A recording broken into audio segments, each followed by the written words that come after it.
Sejam bem-vindos para mais um vídeo e para mais uma história das ideias políticas de Marcel Prelot, e vamos ao vídeo número 5. E hoje, baseado nesta obra que eu tenho estado a apresentar aos meus amigos, vamos hoje iniciar o capítulo das ideias sociais. Vamos então estudar as ideias sociais, as ideias revolucionárias e o socialismo. Vamos ver o que é que significa socialismo, quantos tipos de socialismo, o significado do socialismo, e vamos, portanto, mergulhar neste capítulo. Já demos na última vez, tivemos a ver o nacionalismo, em que também vimos, portanto, todos os tipos de nacionalismos. Vimos também por alto a contra-revolução, vimos todas essas doutrinas. Começamos, portanto, com o pré-liberalismo, o liberalismo, as ideias liberais. Depois passamos para a contra-revolução, o nacionalismo, e agora vamos às ideias sociais. Meus amigos, para compreender este fenómeno de socialismo, nós temos que revisitar a história e pesquisar bastante para tentarmos entender o socialismo. E Marcel Prelot, nesta grandiosa obra que eu volto a mostrar, portanto, a história das ideias políticas, aqui o volume 2, porque nós estamos a fazer, portanto, estes vídeos que eu estou a fazer, esta apresentação é baseado no volume 2, porque existe também o volume 1, e, como eu disse, o socialismo é complexo, então não é fácil perceber. Hoje há uma ideia sobre o socialismo, uma ideia muito corrente, muito geral, que está errado, derivada da falta de conhecimentos, falta de pesquisa, falta de estudos, e é preciso estudar a história e a história das ideias. Meus amigos, é importante estudar a história das ideias. E como é que nós também, apenas um pequeno parênteses, como é que nós podemos fazer isso? Sempre que nós estudamos uma disciplina, seja ela qual for, dentro das ciências humanas, também se pode fazer nas ciências exatas, mas hoje estamos aqui nas ciências humanas, temos que ter em conta que, por exemplo, na ciência política, temos que ter dois fundamentos. O primeiro é a cronologia, o sentido de cronologia, e isso é feito, portanto, com a história das ideias políticas. Dentro da disciplina da ciência política, história das ideias políticas, temos que ter a cronologia bem estudada, e depois temos que saber também as obras dos autores, as obras principais dos autores, e também depois a bibliografia secundária. Primeiro as obras, ou a bibliografia primária dos autores, e depois, então sim, as obras que vão, digamos assim, complementar o estudo. Estou a falar só na ciência política, meus amigos. E isto é importante porque quando nós estudamos este capítulo que vamos agora iniciar da ciência política, temos que compreender muito bem o tempo e o espaço em que o socialismo vai aparecer. O contexto do socialismo é importantíssimo nós entendermos isso, meus amigos. Então, as ideias sociais, portanto, elas aparecem no século XVIII. As primeiras ideias sociais. Eu vou basear, portanto, a minha apresentação, meus amigos, sempre no estudo de Marcel Prelot e da sua obra. Poderá haver alguns complementos da minha parte, e quando nós chegarmos hoje ao marxismo, porque este vídeo vai ser comprido, porque vamos também tentar entender o socialismo científico, que é o marxismo, e eu vou ter que ler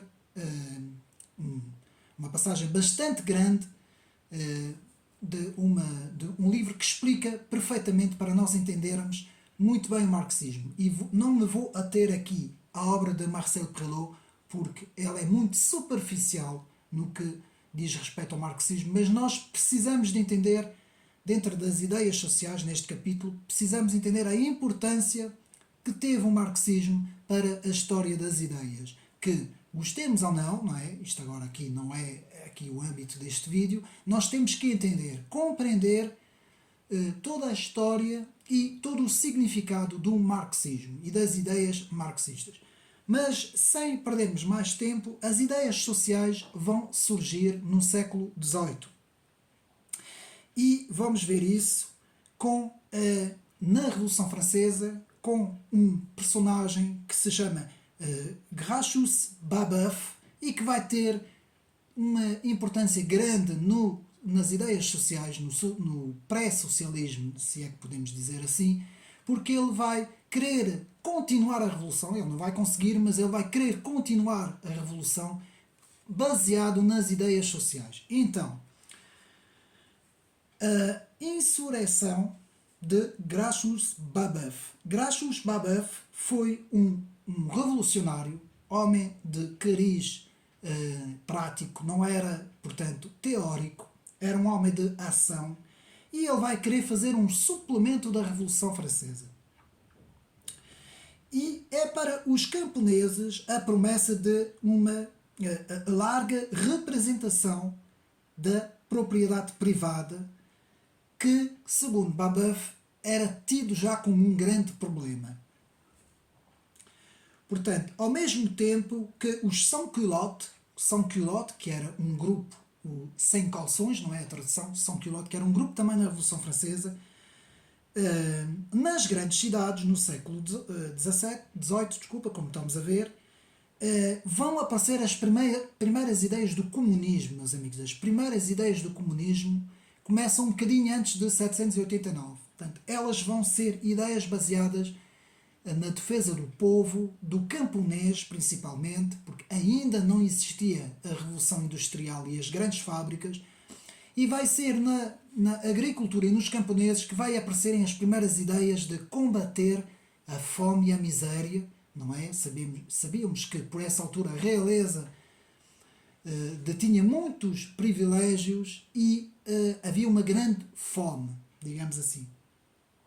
E é nesse contexto que vai nascer, se é que podemos dizer, as primeiras ideias do comum, de defender o que é comum ao povo, que se vai tornar a palavra comunismo. Ou seja, comunismo nascente. A realização da República, como escreve o teórico Jacques Granus, que falou muito de Gracchus Babeuf. Portanto, ao longo da história, o aparecimento do primeiro comunismo, digamos assim, aquilo que é comum, a defesa do pobre, a defesa do oprimido, a defesa do povo, porque é assim que o comunismo é apresentado. Atenção, isto eu estou aqui a fazer uma descrição histórica, mas nós vamos ver que não é bem assim, que todos esses significados acabam até por ser contrários à sua própria definição, e nós vamos ver tudo isso. Mas as primeiras ideias de uma sociedade comum que se transforma numa sociedade coletivista, então que se opõe ao individualismo, que é a base do liberalismo, numa sociedade coletivista nós temos pelo menos no tempo e no espaço, ou seja, ao longo da história, temos três grandes figuras que vão prefazer as primeiras ideias, digamos assim, de um coletivo, de uma coletivização da sociedade. E temos com isso o bem conhecido filósofo Platão, não é? Que nasce em 428 e morre em 348 a.C., vai ser o primeiro, digamos assim, primeiro comunista a letra, digamos assim, e defensor de um Estado supremo, onde vai preconizar a abolição da família, e isto pode ser muito bem visto nas suas obras, na obra A República, de 380 a.C. Depois temos alguém que não é falado, que praticamente no estudo da história das ideias, dentro da ciência política, praticamente ninguém fala, mas que para mim teve uma importância muito grande. No século II apareceu um gnóstico, mas era um gnóstico que já defendia o comunismo, ou seja, era um gnosticismo comunista, se é que podemos dizer assim, nunca ninguém ouviu falar disso, mas isto existiu, e que o seu nome é Carpocrates, ou Carpocrata. Carpocrata que viveu no século II, foi o fundador de uma gnose igualitária, chamada gnose comunista. Há quem diga que ele foi realmente o primeiro comunista no mundo. O primeiro grande defensor do comunismo, portanto, no século II. Atenção àquilo que se ouve por aí, e até já ouvi isso da boca de alguns professores em ciência política, que falam na pessoa de Jesus Cristo como alguém que teria também iniciado certas ideias comunistas. Isto não é correto, meus amigos, porque fazendo uma análise do texto bíblico, baseando no texto bíblico, nós vamos ver que a maior parte daquilo que está registado nos Evangelhos e também nas cartas dos apóstolos, do apóstolo Paulo, das cartas, vemos que o fundamento da doutrina cristã é muito, muito diferente e até às vezes oposta ao comunismo. Há muitas parábolas, não vou agora aqui perder o meu tempo com isto, mas há muitas parábolas que justamente é completamente oposto ao comunismo. Principalmente se nós nos atermos já à parábola do Senhor e dos trabalhadores da vinha, nós vemos aqui justamente um oposto à ideia do comum, não é? Ou seja, há um realce muito grande em que o Senhor tem todos os direitos e é a Ele que pertence saber o pagamento que pode fazer, a hora em que pode fazer esse pagamento. Isto está na parábola, não vou agora falar sobre isso. Mas isto é muito falado, porquê? Porque no livro de Atos dos Apóstolos, na igreja nascente, nas primeiras comunidades cristãs, havia o hábito de repartir tudo entre todos, não é? Atos 3, 47, 48, salvo erro, agora não tenho aqui de memória, mas havia o ato de que os primeiros grupos cristãos repartiam todas as coisas entre si. Meus amigos, isto era em termos de que era a comunhão que estava ali a ser realçado.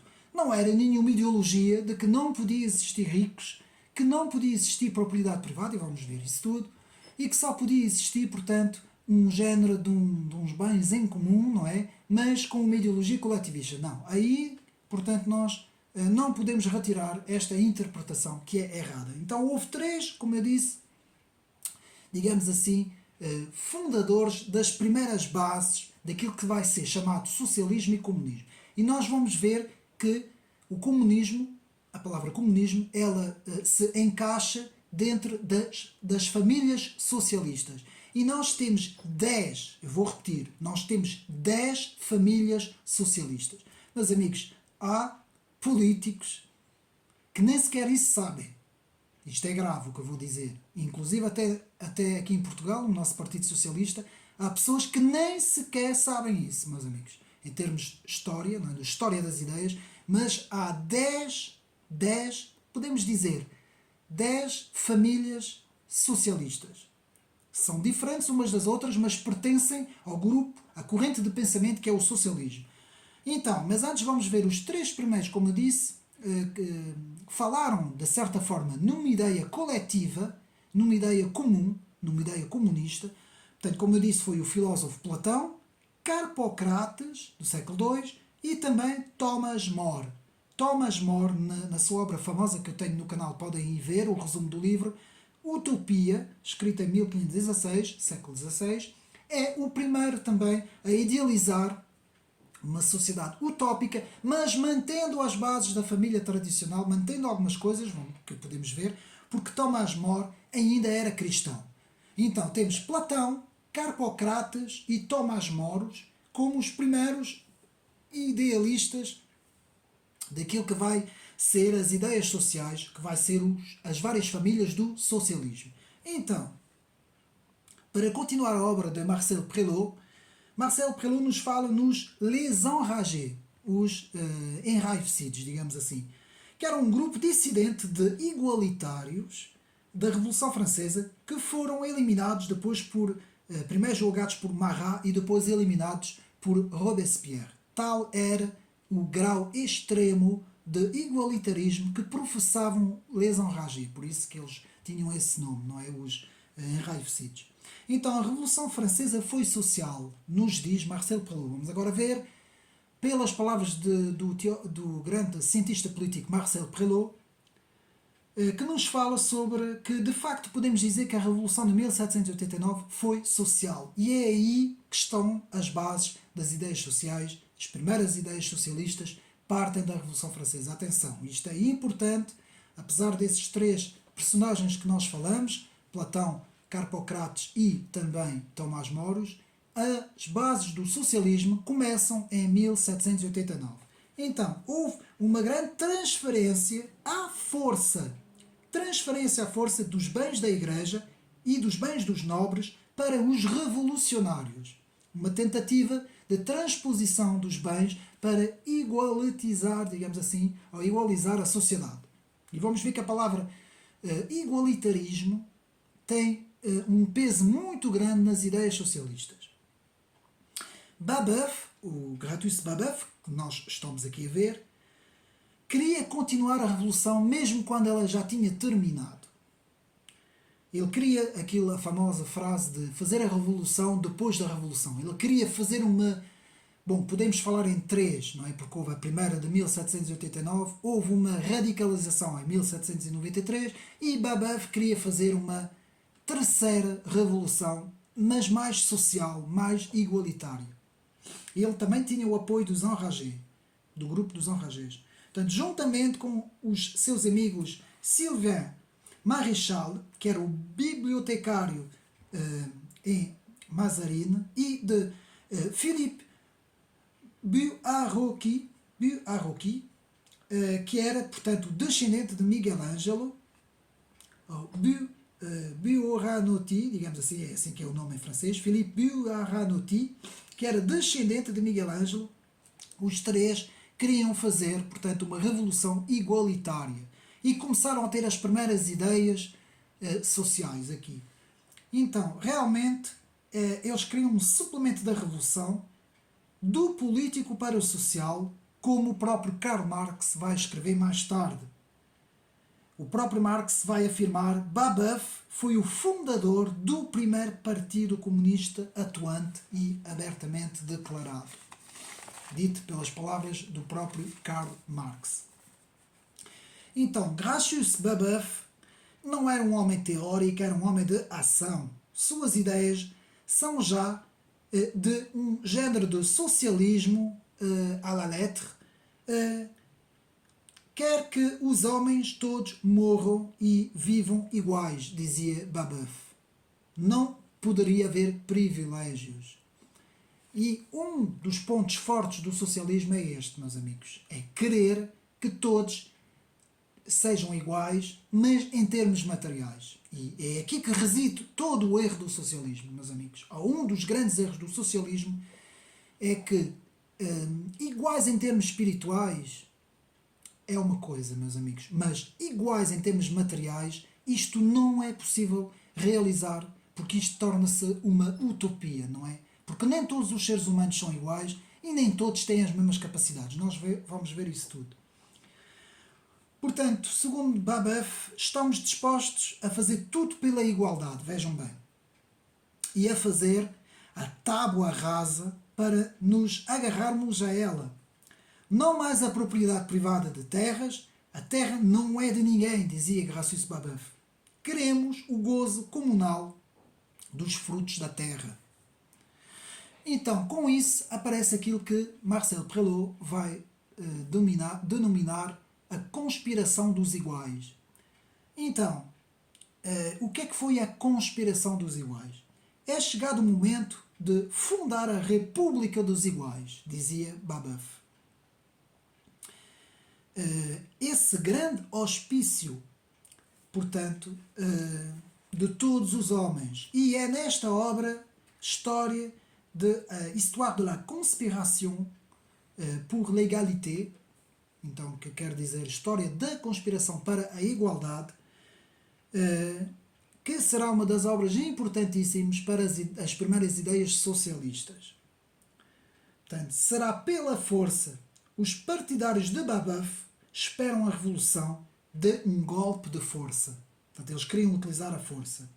A palavra de ordem a restituição da Constituição de 1793, daí Babeuf querer prolongar e fazer uma terceira revolução, adoptada pela Convenção, mas suspensa pela Constituição do ano terceiro, porque ela foi suspensa, portanto, depois no ano terceiro. Portanto, os partidários de Babeuf foram considerados, durante muito tempo, democratas avançados, segundo o que os analistas diziam. Hoje são vistos como os primeiros teóricos da ditadura do proletariado.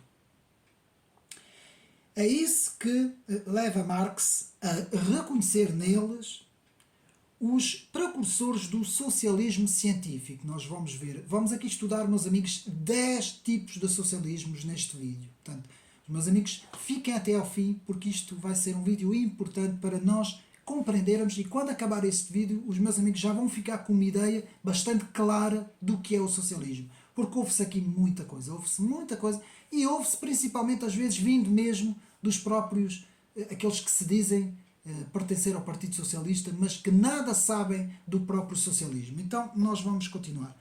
Babeuf queria armar o povo contra a burguesia real. Portanto, Babeuf era anti-burguês mesmo, de natureza. Ele apelava às armas do povo. A conspiração das armas tinha sido lançada a 30 de março de 1796, mas não chega a ser posta em ação. Ela vai ser dissolvida.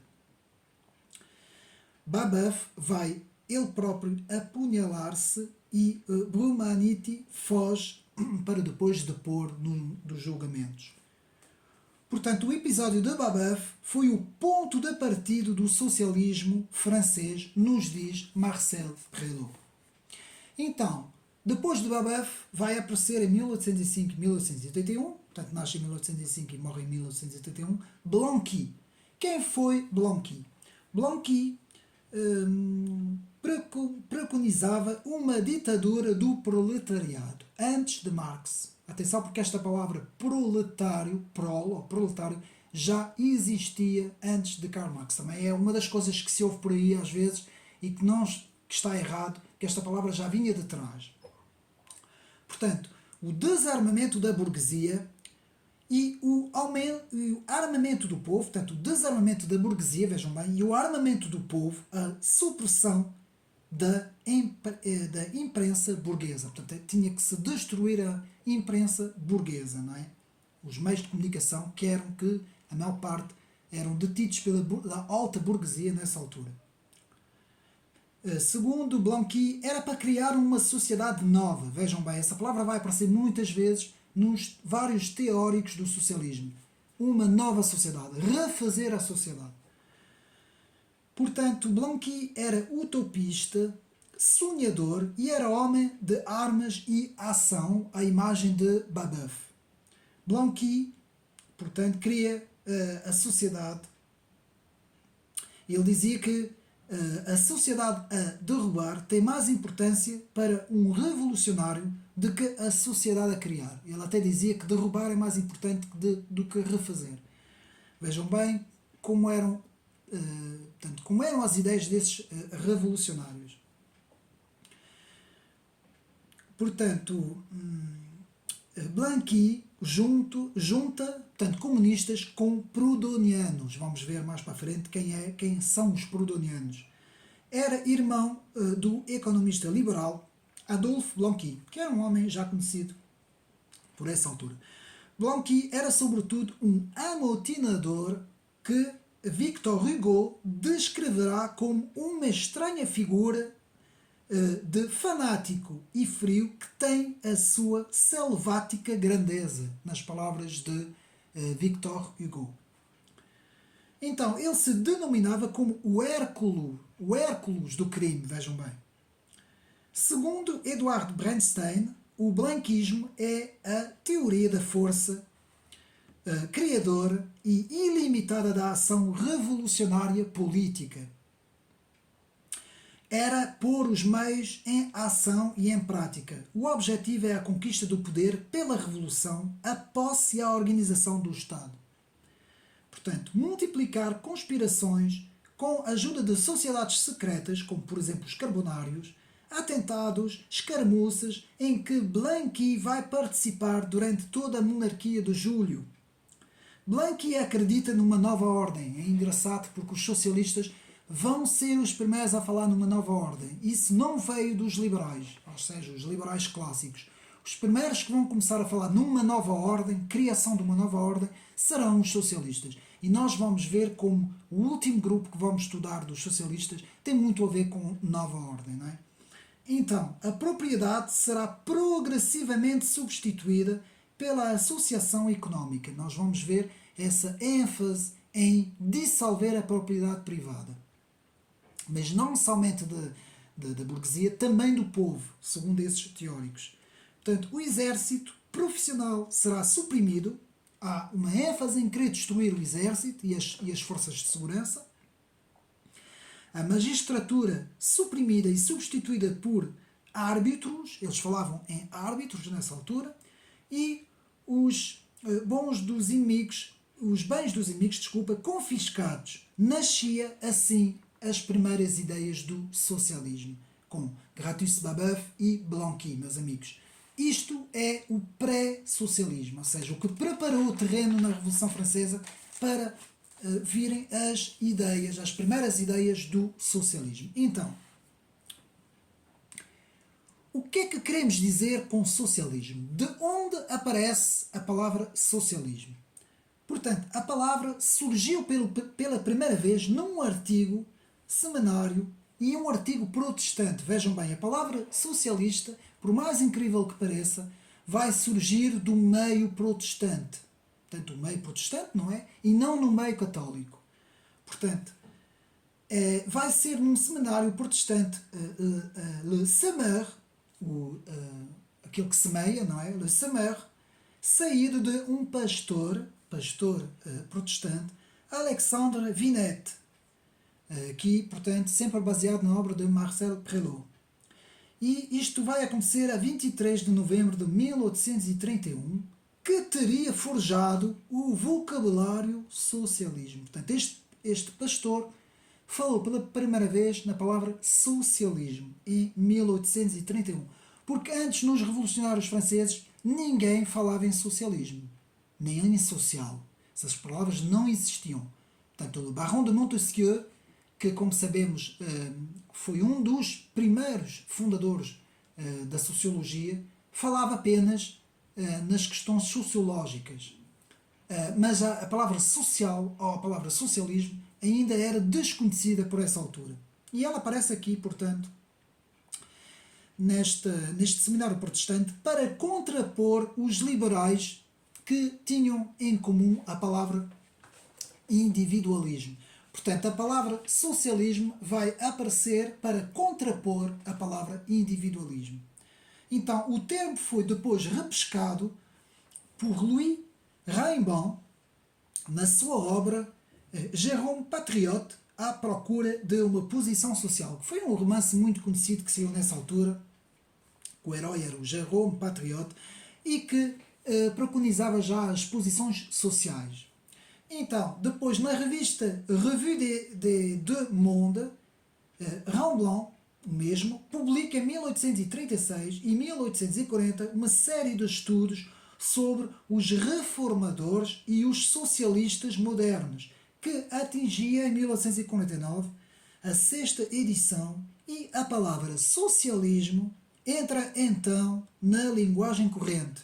Portanto, ela entra aí na linguagem corrente.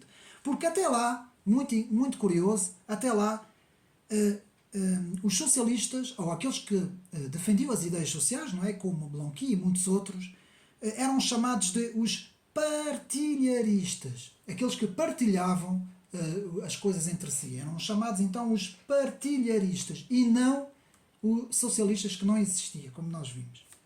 Então, ao mostrar aos trabalhadores a condição injusta e desfavorecida que é a sua, ao sublinhar o grande mal de que sofrem a insegurança, o socialismo vai erguê-los contra a burguesia, ao mesmo tempo que irá propor dois mitos. Portanto, esse socialismo nascente vai propor dois mitos. O de uma sociedade em que os trabalhadores, uma vez senhores do poder, vão exercê-lo democraticamente, e o de um Estado em que a distribuição dos bens é função dos trabalhadores. Distribuição dos bens é função dos trabalhadores e das necessidades e não dos acessos de nascimentos. Ou seja, aquilo que era chamado o privilégio do nascimento, a posição do nascimento, a posição que tinha o nobre e a nobreza e a própria aristocracia, como nós vimos atrás no primeiro volume, no primeiro capítulo do segundo volume de Marcel Perrault, dos pré-aristocratas. Esses pré-aristocratas, como Saint-Simon, sim, o primeiro Saint-Simon, digamos assim, não o Saint-Simon que vamos ver hoje, mas o primeiro Saint-Simon, vão ser todos defensores do privilégio de nascimento. Portanto, o sangue nobre, como eles diziam, não é? Nascer com sangue azul, como eles tanto diziam, com essa condição superior aos outros todos, não é? Aqueles que eram que não tinham esse privilégio, que eram chamados os homens do povo, não é? A gentalha do povo, como era dito. Portanto, então o socialismo é, antes de tudo, uma reação ao liberalismo burguês do século XVII e século XVIII, principalmente século XVIII, quando se dá a Revolução. Portanto, é uma reação. Então, chegamos aqui, tudo bem, vimos como é que apareceu mais ou menos, em que altura aparece a primeira palavra socialismo, vimos os primeiros teóricos da Revolução Francesa que queriam continuar a Revolução, as primeiras ideias sociais, mas continuamos a não perceber, hoje, fazendo a transposição para o século XXI, o que é o socialismo marxista, porque é que existe socialismo reformador, porque é que existe socialismo parlamentar, enfim, tudo isso é uma grande confusão, vários tipos de socialismos, não é? O Partido Socialista Inglês, o Partido Socialista Francês, qual é a diferença do Partido Socialista Francês para o Partido Socialista Português. Há aqui muitas questões que ficam no ar e que nós não compreendemos até começarmos a estudar a fundo, portanto, a corrente política do socialismo. E, meus amigos, existe 10 famílias, pelo menos 10, até poderá existir mais, mas existe pelo menos 10 famílias do socialismo. E nós vamos ver elas uma por uma. Mas primeiro temos que perceber o que é o socialismo. Então, o que é que nós queremos dizer com a palavra socialismo? E atenção, aqui começa a grande confusão. Porque se nós formos fazer um inquérito aí na praça, digamos assim, na praça pública, e se nós formos perguntar às pessoas comuns, não é, à nossa volta, o que é que quer dizer socialismo, nós vamos ter respostas completamente contraditórias, completamente diferentes umas das outras. Vou beber um bocadinho de água. Vamos ter respostas das mais extravagantes, digamos assim, como, por exemplo, para uns o socialismo é liberdade, vejam bem. Para outros, socialismo é democracia, não é? Para outros, socialismo é justiça social. E para outros ainda, socialismo não é intervenção do Estado na economia. Para outros, socialismo é sinal de progresso, progressismo. Então, mas como é que ficamos? Em que é que nós ficamos? O que é o socialismo? Então, baseado em Marcel Perrault, o socialismo tem nos seus traços principais e característicos os seguintes pontos. Quem quiser apontar, pode apontar. Temos, primeiro ponto, é a subordinação da análise política à análise económica. Nós temos que ver esses pontos. São 5 pontos importantes que nós temos que ver antes de continuarmos a obra de Marcel Perrault, porque é importante para vermos as 10 famílias de socialismos que existem. Então temos, primeiro ponto, a subordinação da análise política à análise económica. Ou seja, é uma visão económica e não política. Embora ela tenha também uma visão idealista, mas ela subordina as ideias e a política a parte económica.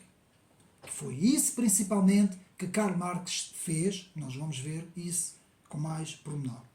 Segundo ponto é a rejeição do antigo regime. Eu vou repetir, a rejeição do antigo regime e das antigas sociedades e a proclamação de uma nova ordem económica. Isso é importante, esse ponto, porque esse ponto dará origem a toda a divagação que nós temos aqui no século XXI. Portanto, eu vou repetir, rejeição do antigo regime e a proclamação de uma nova ordem económica.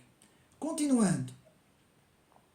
Terceiro ponto, o ataque à propriedade privada. Isto é muito importante, que qualquer família socialista, e vamos ver as 10 famílias socialistas, qualquer família socialista, portanto, rejeita a propriedade privada. Isso é a propriedade privada no povo em geral. Porque normalmente a elite socialista que comanda a população, comanda o povo, geralmente esta sim tem propriedade privada para ela. Atenção, é preciso entender muito bem isso. Eles não são anti-propriedade privada para todos, a começar para eles, não. É a rejeição e ataque à propriedade privada tido por principal causa de todos os males num povo. Eles dizem isso no povo. Essas ideias poderão ter alguma influência também de Jean-Jacques Rousseau. Nós aqui não falamos de Jean-Jacques Rousseau. E porquê que eu não incluí Jean-Jacques Rousseau nos 3 personagens, Platão, Carpocrates e Tomás Mores? Aliás, Jean-Jacques Rousseau vem depois. Porquê que não incluí Jean-Jacques Rousseau? Porquê? Primeiro porque Jean-Jacques Rousseau é estudado num plano das ideias no liberalismo. Ele não é liberal, mas ele é colocado sempre no estudo da história das ideias, no plano da ciência política, ele é colocado junto de John Locke, do Baron Charles de Montesquieu e depois, sim, Jean-Jacques Rousseau, por causa do contrato social.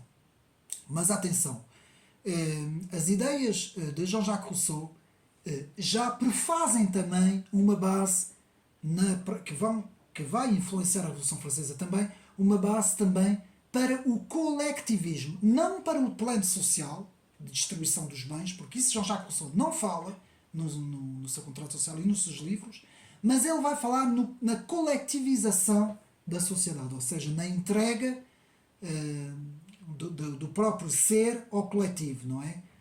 Para poder então ter assim, segundo Jean-Jacques Rousseau, a verdadeira fonte do poder reside justamente na entrega do ser ao coletivo, não é? Que isto, já vimos isso no liberalismo, portanto já vimos isso lá atrás quando estudamos Jean-Jacques Rousseau. Quem quiser pode ir ao outro vídeo ver sobre as ideias de Jean-Jacques Rousseau. Mas continuando, portanto a propriedade privada, portanto, no terceiro ponto que eu estou aqui a falar, é de facto tido como mal absoluto, e isso, quando nós vemos que, voltando a Jean-Jacques Rousseau, o bom selvagem antes da formação da sociedade e depois a formação da sociedade e então o homem torna-se mau, de bom selvagem passa para mau. Porquê? Porque Jean-Jacques Rousseau diz que foi quando os homens começaram a querer disputar à volta deles um pedaço de terra, aparece então a chamada propriedade privada de cada um e todos começam a lutar contra todos para terem esses vários pedaços de terra, e é assim que Jean-Jacques Rousseau diz que começa, digamos assim, o mal absoluto da sociedade. Isso nas ideias de Jean-Jacques Rousseau que vão ser retomadas no socialismo. Então, terceiro ponto, o ataque à propriedade privada, tido como principal causa de todos os males. Depois, 4, a apropriação coletiva dos principais meios de produção. Ou seja, nacionalizações das empresas, expropriação de terras agrícolas, por aí fora. Ou seja, há uma apropriação coletiva de todos os meios de produção de uma sociedade, meus amigos. E isso é importante porque é o quarto ponto que define o socialismo. E por fim, o último, quinto ponto, é a atribuição ao Estado de todas as funções da economia, quer públicas, quer privadas, e a direção central de planeamento. Só que aqui neste ponto há uma coisa. Há uma família no socialismo, que vamos ver qual é, que recusa o Estado. Então porquê? Porque vai haver aqueles que são os que são sem Estado, os que são contra o Estado e os que são o Estado. Que são 3 grandes classificações que Marcel Perelot vai fazer no socialismo, em que ele vai dizer, Há aqueles que não têm Estado, ignoram o Estado, nem sequer falam nele. Há aqueles que se opõem completamente ao Estado, que é o caso, no caso do socialismo anárquico, e não um anarquismo, que as pessoas têm a mania de falarem numa corrente de pensamento que é o anarquismo, não. Mesmo que isso tenha dado origem até ao próprio libertarianismo mais tarde, não é? Ao anarquismo libertário, mas não. Primeiro começa com o socialismo anárquico, é assim na classificação da ciência política, e depois é aqueles que preconizam estar no Estado, que sejam o Estado. Então há os sem Estado, contra o Estado e os do Estado. São as três grandes classificações de Marcel Proust, que já me estou a antecipar um bocadinho, mas vamos ver isso mais para a frente.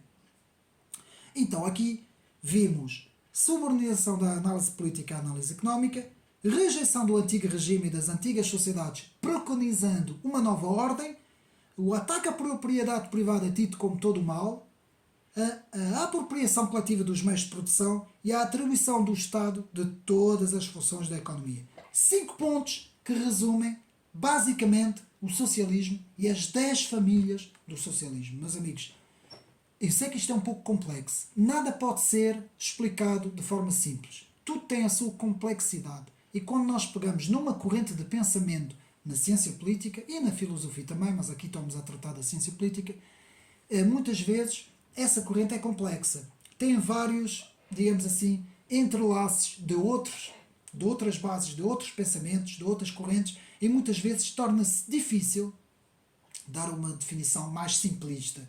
Portanto, o socialismo, à partida, tem esses 5 pontos, mas há famílias dentro do socialismo que pode haver aqui um ponto ou dois que esteja ausente desta família. Mas, digamos assim, esses 5 pontos resumem o que é o socialismo. Então, quando vocês ouvirem falar que o socialismo é liberdade, é democracia, é justiça social, é intervencionismo, é progressismo, esqueçam isso tudo, porque isso é tudo loucura, é tudo confusão, são conceitos completamente errados. O que interessa aqui são esses 5 pontos. Não vale a pena resumir outra vez, não estamos a perder tempo. São 5 pontos. E agora vamos ver quantos tipos de socialismos há. No estudo do Marcel Proust, ele pelo menos vai enumerar pelo menos 9. Eu acrescentei 1. Eu sei que isto não faz parte da obra, porque nós temos que ver que Marcel Proust escreveu num contexto que não é o do século XXI, ou seja, ainda esta obra não pertence à entrada do século XXI, e eu então aproveitei, digamos assim, num tipo de reatualização, eu acrescentei uma décima família socialista que eu penso que está a surgir e que nós vamos ver, que é a última, não vou agora falar nela, mas vamos ver uma por uma, vamos ver esses 10 tipos ou 10 famílias do socialismo. Eu prefiro falar em família do que tipo, porque essas famílias, elas mais ou menos nascem todas nessa grande revolução social que se dá, portanto, no final do século XVIII e principalmente no século XIX. Então, o século XIX é o século das ideias sociais, é o século do socialismo. Vimos que, portanto, o século XVII e inícios do século XVIII foram as ideias do liberalismo. O século XVIII vai ser também, e o início do século XIX, as ideias da contra-revolução. Vimos também que o final, portanto, do século XIX e princípio do século XX foram as ideias dos nacionalismos. E vamos ver aqui que o século XIX, já não o século XX, mais o século XIX, dão-se as ideias do socialismo. Não se pode dizer que o socialismo aparece antes do nacionalismo, que o nacionalismo aparece... não se pode dizer essas coisas assim, porque elas, num plano teórico, na história das ideias, há às vezes sobreposições. Então podemos ver que os contra-revolucionários, sim, aparecem depois da Revolução, mas eles vão ser contemporâneos dos liberais e também vão apanhar uma pequena parte na parte final do nacionalismo, enquanto que os socialistas, quando eles aparecem, também vão apanhar os contra-revolucionários na parte final. Estão a ver? Há sobreposições nas eras históricas em que não se pode dizer que uma coisa aparece depois. Por exemplo, na filosofia já é possível fazer isso. Também há dificuldades, mas já é possível. Porquê? Porque cada corrente filosófica vai ser uma resposta à corrente anterior. Às vezes pode não acontecer sempre isso, mas cada corrente filosófica normalmente é uma resposta à corrente anterior. Então, vamos agora ver então quantas famílias de socialismo existem. Primeiro, vamos ver o primeiro tipo de socialismo, a primeira família socialista, é chamado de socialismo utópico. Portanto, socialismo utópico que preconiza uma sociedade idealista, utópica, uma sociedade perfeita, ou seja, que preconiza o paraíso na Terra. É isso que eles vão dizer. E nós, como já vimos, os seus teóricos foi Platão, o filósofo Platão, Carpocrates e também Tomás Moros. Atenção, Jean-Jacques Rousseau não pertence ao socialismo utópico. Embora ele fale do bom selvagem e depois fale que a sociedade corrompe o homem, ele não é classificado, portanto, no socialismo utópico. Isso é importante porque às vezes há confusões e muita gente depois faz confusão com as coisas. Segunda família do socialismo, o socialismo idealista. Qual é a diferença entre o socialismo utópico e o socialismo idealista? O socialismo idealista é uma corrente que preconiza a generosidade, a partilha e a justiça social, mas que são reformas. Ela vai falar em reformar e não criar um paraíso, não criar uma coisa nova, perfeita. Eles aqui não falam em perfeição. O que difere o socialismo idealista do socialismo utópico é que eles não falam em perfeição, não falam em paraíso na Terra. Eles falam, sim, em criar reformas, soluções execuíveis e não um novo mundo ou um paraíso utópico na Terra. Não, eles não falam disso. Quem foram as pessoas que começaram a teorizar esta família do socialismo idealista? Foram o Saint-Simon, portanto, do século XIX, que preconizou esse socialismo idealista, e também Sismondi, que viveram no século XIX, portanto, de 1800 para cima, e eles preconizaram o socialismo idealista.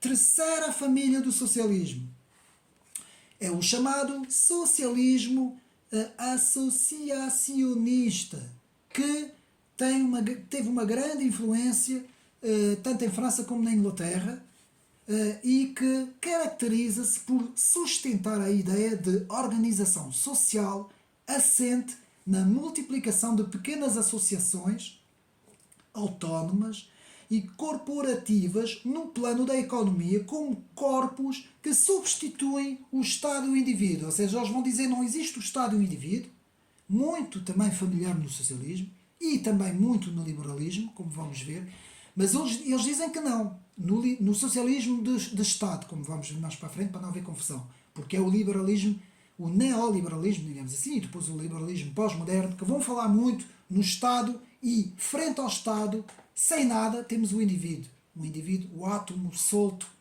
sem raízes, sem identidade, sem nada, sem tradições, sem associações, portanto a sociedade civil não existe. Isto é, portanto, nesse neoliberalismo desenfreado, ou pós-liberalismo, não é? Pós-moderno, ou liberalismo pós-moderno.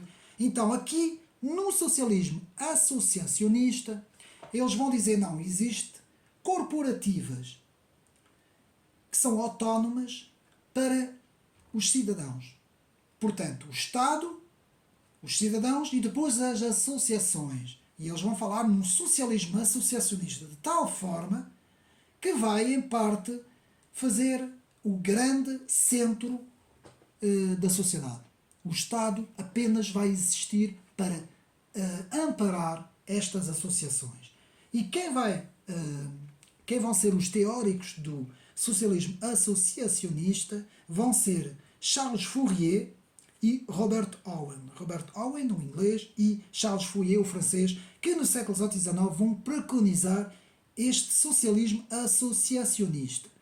Quarta família, o socialismo anarquista. Aqui temos que perceber que naqueles pontos que eu disse ainda há bocado, que vou repetir, nos 5 pontos que eu disse há bocado. No quinto ponto, a atribuição ao Estado de todas as funções da economia, quer públicas, quer privadas, e a direção central de planeamento, aqui não se aplica. Porquê? Porque este socialismo anarquista preconiza o fim do Estado. Fim do Estado absoluto. Portanto, doutrina revolucionária que visa a abolição da ordem social existente, começando pelo Estado e toda a sua administração, seja ele política, económica, judicial, policial, atenção, eles querem o fim da polícia, o fim do exército, querem o fim de tudo. É o chamado socialismo anarquista, a quarta família do socialismo, e eles, os seus teóricos, que viveram no século XVIII e XIX, vão ser Pierre-Joseph Proudhon, o bem conhecido Pierre-Joseph Proudhon, e o russo Bakunin. Bakunin, que teve uma grande influência também na Rússia. Esse socialismo anarquista teve uma pequena, não muito grande, mas pequena influência na Rússia, que depois, como vamos ver, vai ser abafado pelo comunismo soviético, não é? Então, quinto ponto, o chamado socialismo científico. O que é o socialismo científico? É o marxismo. Meus amigos, quando nós falamos em marxismo, estamos a falar do socialismo científico, aqui para não haver confusão. E quando se fala no comunismo, o comunismo não é apenas... Porque eu ouço pessoas a dizer que o comunismo é marxismo, o marxismo é comunismo. Não, não é a mesma coisa. O comunismo abarca as ideias marxistas do socialismo científico e depois faz uma reconfiguração de tudo o que se passou na União Soviética, com as ideias de Lenin, as ideias de Stalin também, até as próprias ideias de Trotsky, como vamos ver, Leon Trotsky, que vão também elas serem incluídas quando nós falamos em comunismo, na doutrina comunista, que abarca muita coisa. Enquanto que o marxismo são as ideias de Karl Marx e Engels. Então, ou Engel, não sei se diz Engel ou Engel, em francês é Engel, é Karl Marx. Então, é assim, ideologia num pressuposto filosófico que assenta na conjugação da filosofia dialética e com o materialismo histórico. Meus amigos, aqui neste socialismo científico, que é o marxismo, vamos aqui, mais daqui a bocado, deixe-me ver, vamos, portanto, ater-nos e vamos ter que estudar bem, eu vou ler, e vai ter que ser 4 ou 5 páginas, sobre o marxismo, para nós entendermos o que é o marxismo, uma análise crítica do marxismo, que faz parte, não é, neste capítulo de Marcel Proust, das ideias sociais e do socialismo. Então, depois, neste socialismo marxista ou científico, vamos ter a base das ideias desse socialismo, que é a filosofia da dialética e o materialismo histórico, e vamos ter aqui duas estruturas, a superestrutura e a infraestrutura. A superestrutura são todas as estruturas culturais, digamos assim, políticas, culturais, religiosas, que estão em cima, que definem como é que a sociedade é. E depois, como é que a sociedade se apresenta. E depois temos a infraestrutura, que é aquilo que vai definir porque que esta cultura, que esta política, que esta, digamos assim, que todos esses, desde o direito, o Estado, a moral, a cultura, a política, a religião, a arte, tudo isso apresenta-se com este viés, com essa ideologia, porque temos uma infraestrutura que vai definir a superestrutura. Então temos que sempre a infraestrutura a definir a superestrutura, e a infraestrutura são as relações de produção e que assenta a superestrutura. Para, por exemplo, uma infraestrutura capitalista será diferente de uma infraestrutura comunista ou socialista. Pronto, isso é na base dos estudos de Karl Marx. No Manifesto Comunista, os 2 livros, e no Capital, que são as duas grandes obras de Karl Marx. Sexta família, o socialismo revisionista. O que é que foi isso, o socialismo revisionista? Então, revisionismo do socialismo para rever os pressupostos teóricos do marxismo, nessa altura do SPD, Partido Alemão, e reformá-los, sem mais torná-los revolucionários, ou seja, recusa a concepção do materialismo filosófico e histórico do marxismo e a ênfase nas reformas. E por isso é que se chama socialismo reformista.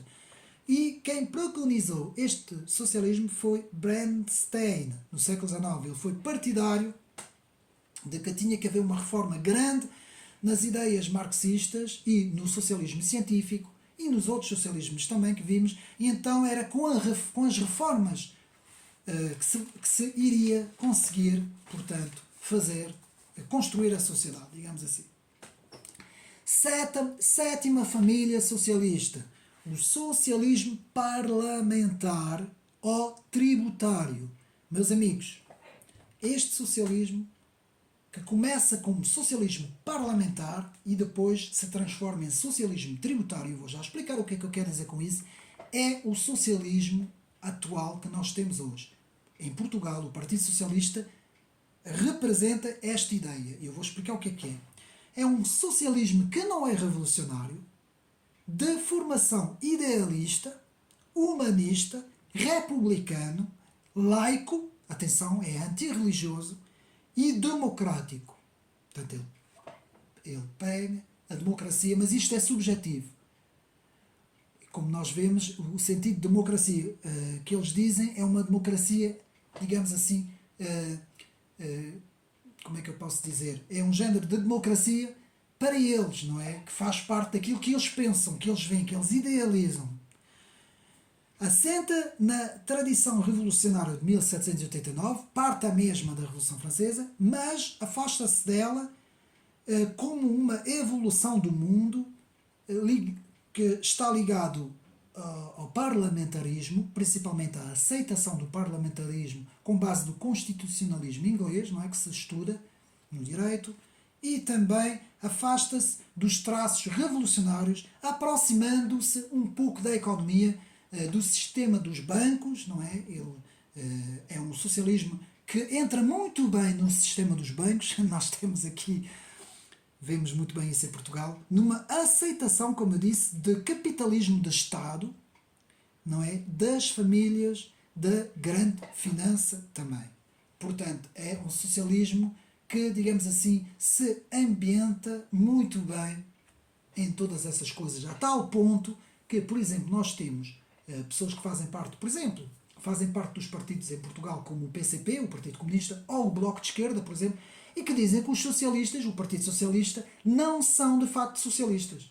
Eles dizem-se socialistas, mas é uma imagem que eles mostram, porque no fundo, na base, digamos assim, do socialismo, eles não são bem socialistas. E se nós formos aqui a recuar nos 5 pontos, portanto, uma subordinação da análise política à análise económica, eles enquadram-se mais ou menos. Na rejeição do antigo regime também enquadram-se bem. Ataque à propriedade privada aqui já não é bem assim. Portanto, o Partido Socialista Português não é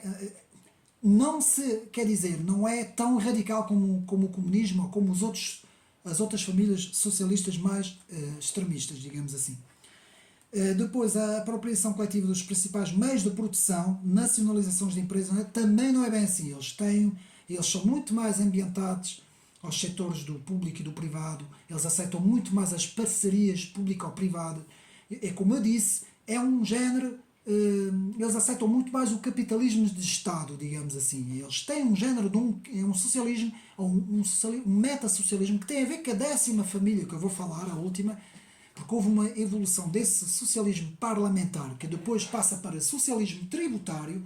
Aí sim já é um socialismo muito das grandes corporações, já é um socialismo que prega os grandes interesses. Também depois aparecem outras situações que Karl Marx não previu, como por exemplo as funções públicas, a alta função pública, os chamados colorinhos brancos. Tudo isso Marx não tinha previsto ou não tinha analisado nas suas ideias, não é? Por isso é que o marxismo acaba por ser uma coisa antiga e desatualizada no contexto do final do século XX e XXI e início do século XXI. Então, isso quer dizer que há alguns pontos aqui que esse socialismo, que acaba por ser um socialismo moderado, um meio socialismo que se afasta já, digamos assim, das ideias iniciais do socialismo. E nesse socialismo parlamentar que vai evoluir, vai transitar para o tributário, temos então, temos primeiro Jean Jaurès, que começa com o socialismo parlamentar, e depois temos então, por exemplo, Mário Soares, uma figura portuguesa que foi muito bem, e o fundador do próprio Partido Socialista. Temos muitas pessoas que vão, e o Partido Socialista francês, que vão representar esse parlamentarismo. Por exemplo, na evolução para o tributário, por exemplo, François Hollande, o antigo presidente francês, enquadra-se bem também nesta visão. Portanto, é uma visão, digamos assim, muito ambiental, que, digamos assim, se afasta de tudo o que é extremo dentro do socialismo. E por isso ela é centro. Por isso é que o Partido Socialista em Portugal representa, de certa forma, um centro. É uma esquerda, mas é uma esquerda de centro. Depois, oitava família do socialismo, o socialismo fabiano, ou socialismo Saussing, chamado de socialismo inglês, fundado em 1884 por Sidney Webb e a sua esposa Beatriz Webb, e tem outros protagonistas como George Bernard Shaw, Leonard Woolf, H.G. Wells, Bertrand Russell, muitos outros, e é um socialismo típico fabiano, portanto é típico inglês. Atenção, é um socialismo apresentado pela tartaruga que é muito progressivo, é um socialismo cujo objetivo é transformar uma sociedade completamente em uma sociedade socialista sem ninguém dar por isso. Esse é o grande objetivo do socialismo. Podemos dizer que o partido Labour, o grande partido inglês de Tony Blair, representava um pouco esse socialismo fabiano. Portanto, já vimos mais ou menos isso. Por fim não, o 9, que é o socialismo, a nona família socialista, que é o chamado socialismo sindicalista, que se afasta muito do socialismo parlamentar e dos primeiros socialismos, mas que tem um bocadinho uma aproximação com o socialismo anárquico, ou anarquista, mas que já é outra coisa. Vamos ver, doutrina que preconiza a defesa das greves gerais, e as ideias do anarcossindicalismo. Por isso é que eu disse que tinha alguma aproximação com o socialismo anárquico, ou anarquista. E preconiza os grupos sindicalistas operários. Portanto, é um socialismo que vai dar ênfase aos grupos sindicalistas, aos grupos operários, aos sindicatos. Portanto, tudo o que é esse mundo, muito representado por Georges Sorel, não é? Que foi um grande defensor desse socialismo sindicalista. Então, vimos já 9 famílias socialistas, para vocês verem como o socialismo é complexo. Por fim, eu decidi juntar uma 10ª corrente de pensamento. Eu próprio decidi, porque fiz a análise do nosso contexto atual, século XXI, e como eu vejo a evolução em termos mundial e principalmente ocidental das sociedades, e vejo que, o que é que eu vejo? É aqui uma pequena coisa que eu tenho que falar rapidamente, a evolução do seguinte: os Estados que compõem os países já não têm soberania, já não têm controle nos seus próprios países. Eles normalmente obedecem a instâncias que são instâncias, digamos assim, supranacionais, não é? Por isso é que são chamadas de internacionais, não é? Que é internacionais. E essas instâncias normalmente preconizam uma ideia de globalizar o mundo, não é? E para esse fim eles utilizaram o liberalismo. Portanto, os teóricos do liberalismo de todas as escolas, seja o liberalismo clássico, o neoliberalismo Aquiano e também o liberalismo pós-moderno, muito bem representado pela Iniciativa Liberal, que já é um liberalismo completamente libertário, digamos assim, tanto na economia como no plano das ideias. No plano das ideias aproxima-se muito da ultra-esquerda.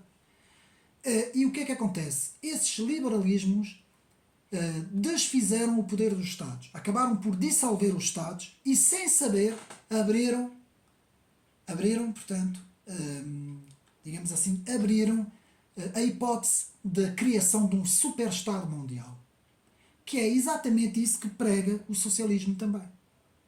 E eu decidi acrescentar essa família, chamando isso de socialismo globalista. Ou seja, que é o último grito do socialismo é o socialismo globalista. E vemos isso, e vou-vos explicar porque é que estou a dizer isso. Que é a ideologia do socialismo metacapitalista, aquilo que o professor Olavo chamava a meia-bomba, o socialismo de meia-bomba, ou seja, que são as grandes famílias que atingiram um poder tão grande que não interessa que haja mais desenvolvimento da riqueza no povo, nas populações, não é? Ou seja, o capitalismo que é uma corrente económica que confere hipótese de alguém poder, se fizer por isso, não é? Se trabalhar por isso, puder se transformar num empresário, a eles não interessa, já não interessa isso. Eles adquiriram uma riqueza, criaram uma dinastia e eles querem então que essa dinastia se prolongue no espaço e no tempo e com isso então interessa-lhes, digamos assim, anular o capitalismo, utilizar o socialismo, por isso é que eles também utilizaram o comunismo soviético, quando lhes deu jeito, e agora estão a utilizar o socialismo, um socialismo de meia bomba, controlando os Estados, criando um super-Estado. E com isso utilizam as mega grandes empresas transnacionais, os chamados transnacionais, não é? As ETPs, não é? Que são as empresas ETNs, digamos assim, empresas transnacionais. Eles utilizam isso para adquirir, continuar as dinastias e criar aquilo que se chama um super-Estado mundial. Que é isso a grande finalidade desta última família, que é o socialismo globalista. E é exatamente isso que essa elite socialista, porque ela é toda socialista. O teórico de Klaus Schwab, o presidente do Fórum Económico Mundial, o Harari, por exemplo, o próprio Klaus Schwab, o nosso António Guterres é muito visionário desta ideia. Temos o próprio Bill Gates, não é? Que abraça completamente esta ideia, ao contrário de Elon Musk, que pode ter todos os defeitos, que pode dar uma no cravo, outra na fechadura, como eu costumo dizer, mas atenção, Elon Musk opõe-se completamente a esta visão. Temos o George Soros, que também acaba por abraçar completamente este socialismo globalista, e é por isso que esta elite socialista globalista financia muitas vezes os partidos todos da extrema-esquerda no mundo, não é?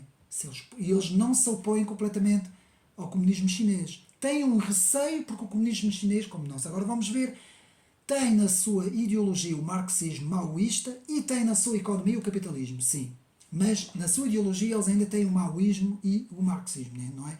Então estes socialistas globalistas, digamos assim, utilizam as coisas para o seu poder, não é? Então interessa que o liberalismo tenha dissolvido os Estados, não é?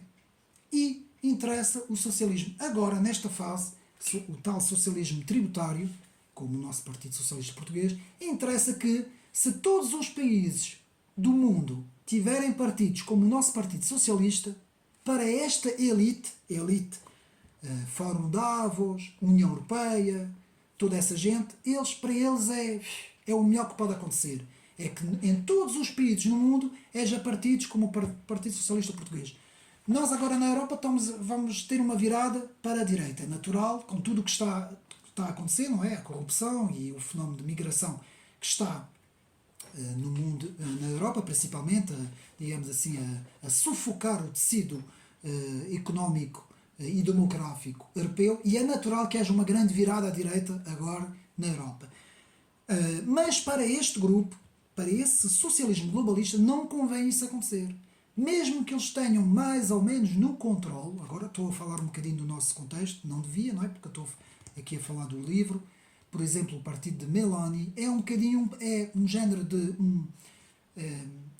eles têm um bocadinho isto no controle. Estes socialistas globalistas conseguem controlar um bocadinho essa história de dizer que a Meloni é extrema-direita. Isso é tudo para inglês ver, meus amigos. De extrema-direita ela não tem nada. Agora, não é o melhor para eles. Para eles não é o melhor. Por exemplo, aqui em Portugal, se houver uma coligação PSD-Chega, por exemplo, eu estou aqui a conjecturar, para os socialistas globalistas isso não é bom.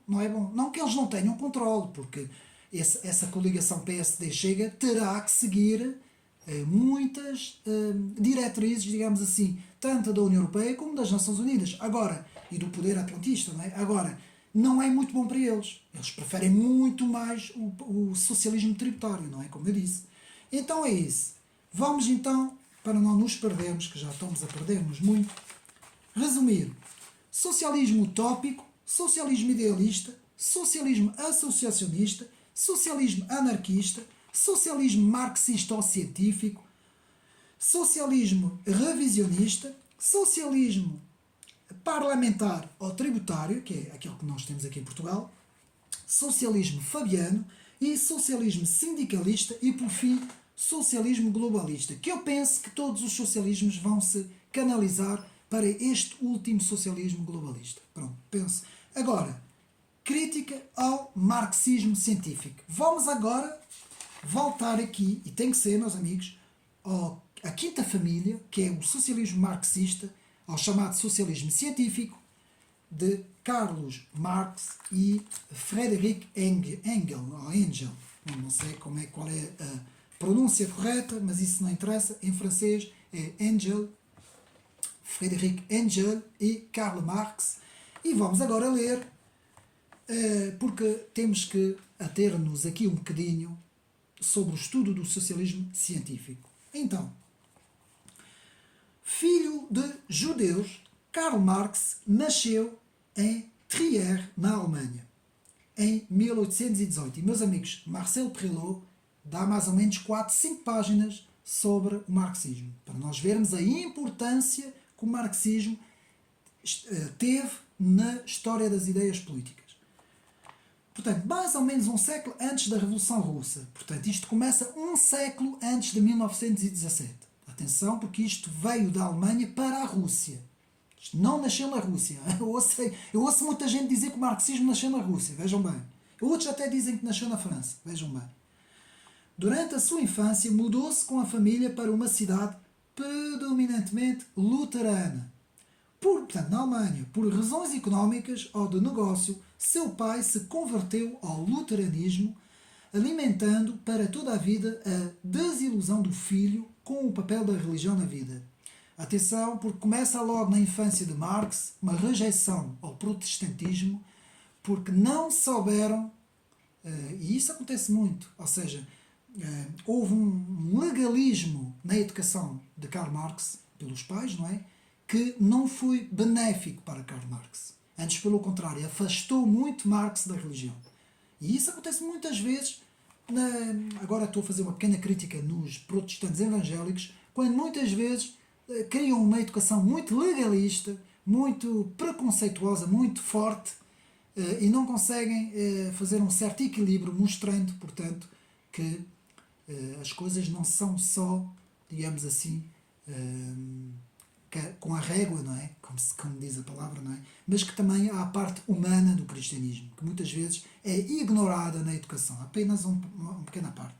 Com 23 anos de idade, Marx obteve seu doutoramento em filosofia. E outra coisa, Karl Marx era uma mente brilhante. Eu ouço muita gente dizer que era isto, que era aquilo, que podia ter aquilo que ele criou, podia ser algo que nós vamos agora discutir isso. Mas atenção, meus amigos, era uma mente brilhante. Ele lerá muito as obras de Hegel, o filósofo Hegel, e a dialética hegeliana, e também Ludwig Feuerbach, o grande ateísta Ludwig Feuerbach, pela qual Marx também se opôs a muita coisa. Este último ensinou que o ser humano não foi criado à imagem de Deus, mas Deus foi criado à imagem do ser humano. Feuerbach. Toda a teologia, de acordo com Feuerbach, nada mais é que antropologia, nas ideias de Feuerbach. Marx abraçou a ideia de Feuerbach de que o ser humano e não Deus é que se realiza na história. Marx vai partir a partir desse pressuposto. Vai abandonar as ideias protestantes e vai partir a partir daqui. Portanto, a filosofia da história de Marx é ao mesmo tempo uma filosofia do ser humano. Os classicistas, portanto, aqueles que definem e classificam, definiram como Homo sapiens, ou seja, o ser humano sábio, acreditando que o que separa o ser humano dos animais é o intelecto humano.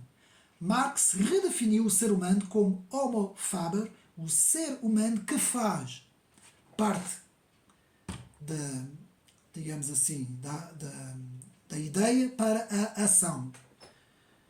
Daí a palavra fábrica, como no alemão Fabrik.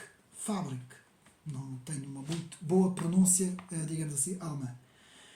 Quando encontramos alguém pela primeira vez, geralmente fazemos pelo menos 3 perguntas. Qual é o seu nome? Onde você mora? O que você faz? A terceira pergunta se refere ao trabalho ou profissão da pessoa. Essa é a pergunta que mais preocupa Marx. Marx vai partir do pressuposto de que não interessa aquilo que o ser humano é, interessa aquilo que o ser humano faz. Muita atenção com o que eu estou a dizer para compreendermos as ideias de Karl Marx. Pois ele entende que a identidade da pessoa está ligada ao seu trabalho. A primeira coisa para Marx é o trabalho. Para Marx, o trabalho é o principal catalisador da realização própria do ser humano. Ele é singular porque faz da sua atividade o objeto da sua consciência e vontade. O trabalho é um processo dinâmico entre o ser humano e a natureza. Por intermédio do seu trabalho, o ser humano se realiza e sobrevive. Portanto, as épocas da história do mundo, diz Marx, são determinadas não tanto por aquilo que as pessoas produzem ou fazem, quanto pelo modo como fazem.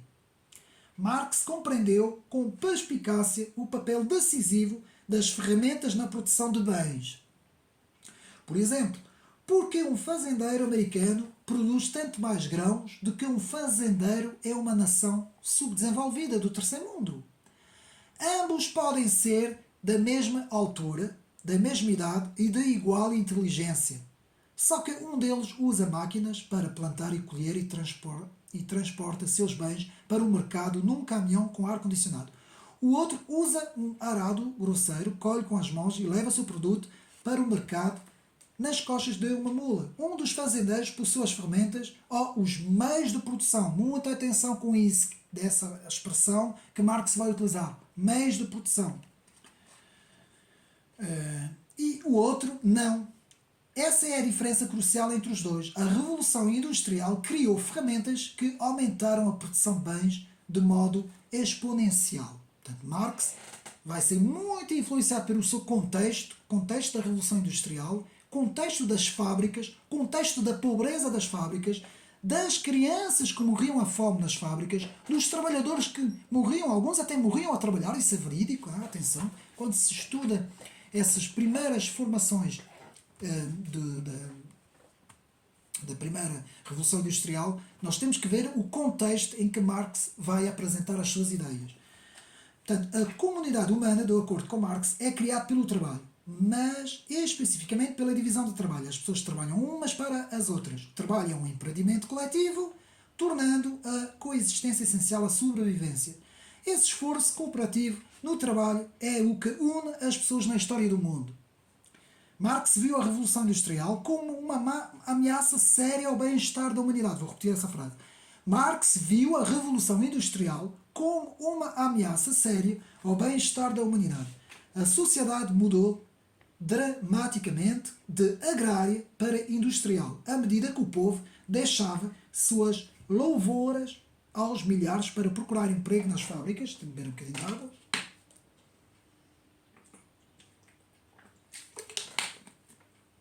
O que isso significou para a humanidade?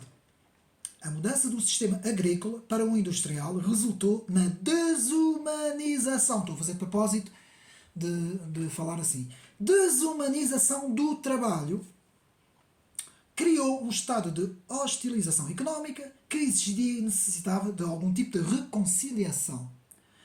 O operário que, como agricultor, trabalhava para si mesmo, agora tinha de vender seu trabalho ao capitalista, que possuía os meios de produção, as ferramentas. De um lado, capitalistas que têm os meios de produção. Do outro lado, os operários, é o proletariado, aquilo que vai estar ao serviço dos que possuem os meios de produção. Em um jogo de beisebol, sem árbitro, a decisão sobre salvo ou fora, em última análise, é feita por quem é dono do bastião da bola. O bastião é meu, você está fora, é a regra. Nesse sistema, quem possui as ferramentas domina o jogo, diz Marx. Quem possui os meios de produção é o dono absoluto de tudo, diz Karl Marx. Mesmo quando o trabalhador sai da fazenda voluntariamente para trabalhar na fábrica e faz um contrato livre de trabalho para ganhar salário para o seu trabalho, Marx não vê nada de voluntário e livre nesta transição. O sistema económico força o trabalhador a abandonar o emprego próprio e a empregar-se junto ao capitalista para ganhar salário. Meus amigos, eu sei que nós temos que ver o pensamento de Karl Marx para perceber o que é o socialismo científico.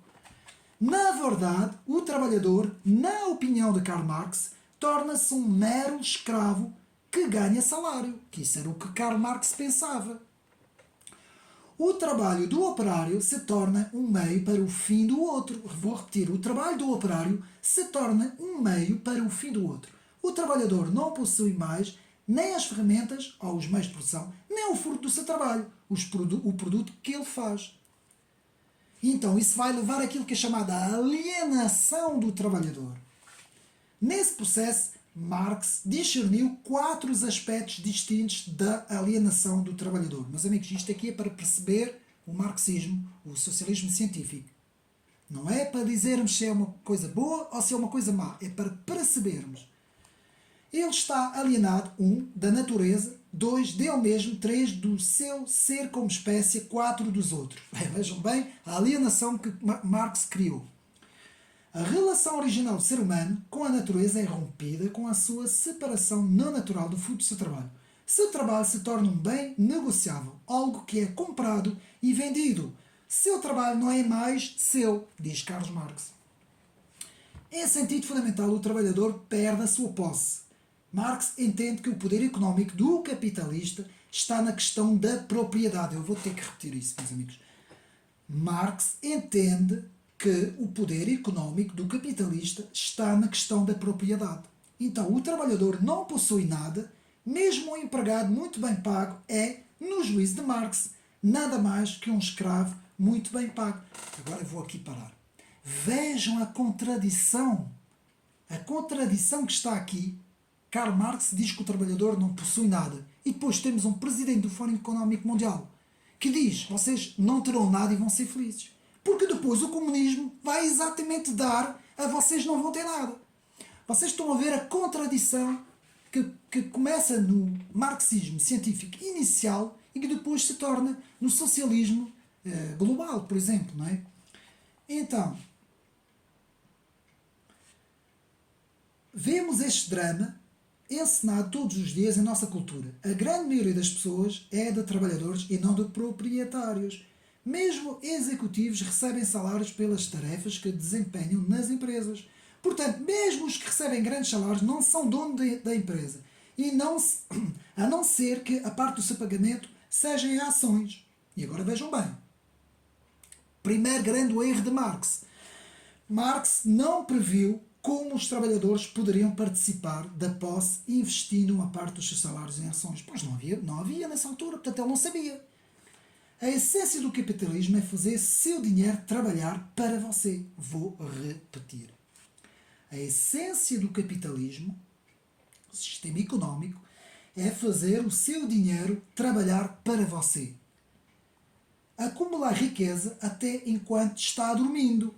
Por exemplo, o agricultor que é dono da sua terra pode trabalhar arduamente durante o dia para cultivar o que plantou, depois, enquanto ele está dormindo, suas colheitas amadurecem e, se a natureza lhe for favorável, sua abundância aumenta.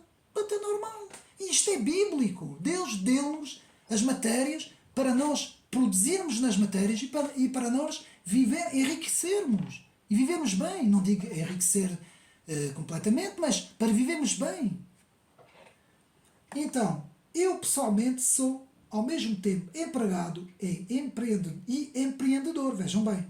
Como o empregado recebe salário pelo meu trabalho, recebo uma quantia fixa, independentemente dos lucros ou perdas da empresa. Isso se aplica, é claro, apenas até certo ponto. Se a empresa deixa de prosperar, posso perder o meu emprego. Eu também escrevo livros. A maior parte da posse dos meus livros, o autor deste livro, está nas... Depois eu vou dizer quem é que escreveu. Eu também escrevo livros. A maior parte da posse dos meus livros está nas mãos dos meus editores. Eu recebo uma quantia de dinheiro pela minha parte relativamente pequena na posse pela via dos direitos autoriais. Enquanto escrevo esse livro, em algum lugar do mundo, um livro que escrevi há tanto tempo está ganhando royalties. Para mim, também posso investir o resultado desses direitos no mercado de capitais na esperança de que o meu capital cresça. A propriedade, porém, é acompanhada de riscos. Quem possui algo precisa investir seu capital, meus amigos. Eu vou repetir. Quem possui algo, portanto, quem possui algo precisa investir seu capital. Esse capital pode aumentar ou diminuir, porque é a lei do mercado. Pode até ser totalmente perdido. Nos Estados Unidos, a cada ano são abertas 500 mil novas empresas. Depois de um ano, 20% delas já fecharam as portas. Depois de 10 anos, restam apenas 4, evidenciando uma taxa muito elevada de fracasso. Os benefícios da posse são muitos, mas os riscos também são grandes. Via de regra, é mais seguro investir o capital em empresas fortes e estáveis do que em empreendimentos novos. Portanto, as páginas esportivas ultimamente estão cheias de histórias de litígios, jogadores sem contrato e coisas do género. Marx entende que o trabalhador está sendo alienado de si mesmo porque seu trabalho não é voluntário. Vejam bem onde caiu Karl Marx, não é? Ele lhe é imposto criando um sentimento de temor. O operário está deprimido na segunda-feira e não vê a hora de chegar à sexta-feira. Ele se sente humano apenas durante as suas horas de lazer. O ser humano, como Homo faber, não se sente mais realizado com o seu trabalho, pensava Karl Marx. Portanto, o ser humano é alienado do seu ser como espécie, no sentido de que ele tem de expressar seu caráter em atividade livre, consciente. Portanto, então, o que é que isso quer dizer? Quando empregados, diz Marx, o ser humano perde sua liberdade criativa ou a limita e de certa forma é reduzida a um animal que trabalha simplesmente para pôr pão na mesa. Portanto, isso é o que Karl Marx pensava. Por último, o trabalhador experimenta o distanciamento das outras pessoas. Portanto, o capitalismo prioriza a propriedade privada e reduz a posse de alguns poucos. No comunismo que Marx imaginou, todos trabalham juntos para o bem comum e têm a posse em conjunto, certo? O problema, é claro, está no facto de que quando todos são donos de tudo, ninguém é dono de nada. Eu vou repetir tudo. No comunismo, Karl Marx imaginou: todos trabalham juntos para o bem comum e têm a posse em conjunto.